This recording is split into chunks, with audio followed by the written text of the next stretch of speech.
বরিশাল বিভাগের পিরোজপুর জেলার স্বরূপকাঠি করিয়ানা বাজারে প্রতি বছর জ্যৈষ্ঠ মাসের প্রথম থেকে আশ্বিন মাসের শেষ পর্যন্ত আমড়ার আড়তগুলো জমজমাট থাকে।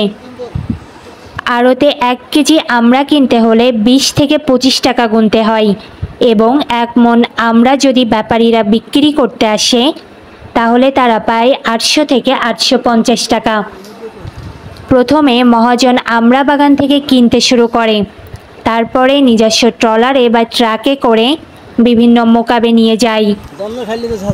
এই সময় মহাজনরা বলেন ট্রলার শ্রমিকদের খাওয়া দাওয়ার বিল, ট্রলারের তেল খরচ এবং বিভিন্ন আনুষঙ্গিক খরচ দিয়ে তাদের হিসাবে এবং কোনো কাউকে চুক্তি হিসাবে নেওয়া হয়, যারই পরিপ্রেক্ষিতে 20 থেকে 25 টাকার আমড়া 70 থেকে 80 টাকা ব্যাপক পরিমাণে বেড়ে যায়।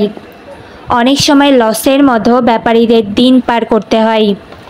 শ্রমিকরা গাছে উঠে আমড়া পারবে তাদের প্রতিদিন 900 থেকে 1000 টাকা দিতে হয় এবং নিচে বসে যারা বস্তায় আমড়া তোলে, নৌকা চালিয়ে বড় ট্রলার পর্যন্ত নিয়ে যাবে, তার বেতন 500 থেকে 600 টাকা। প্রথমত আমরা যদি আরেকটু কথা বলি, এর ভেতরে খাওয়া এবং থাকা সম্পূর্ণ মহাজনের।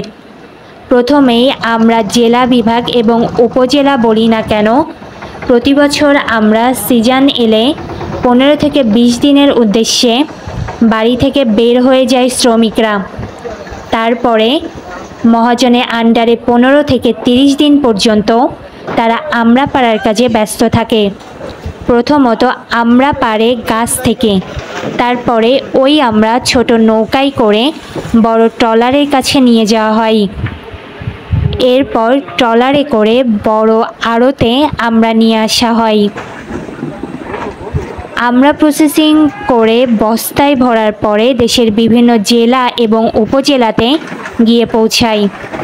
তারপর থেকে খুচরা বাজার দরে আমড়া চলে যায় বাজারে, বাজার থেকে কেজি দরে বিক্রি হয় আমড়া।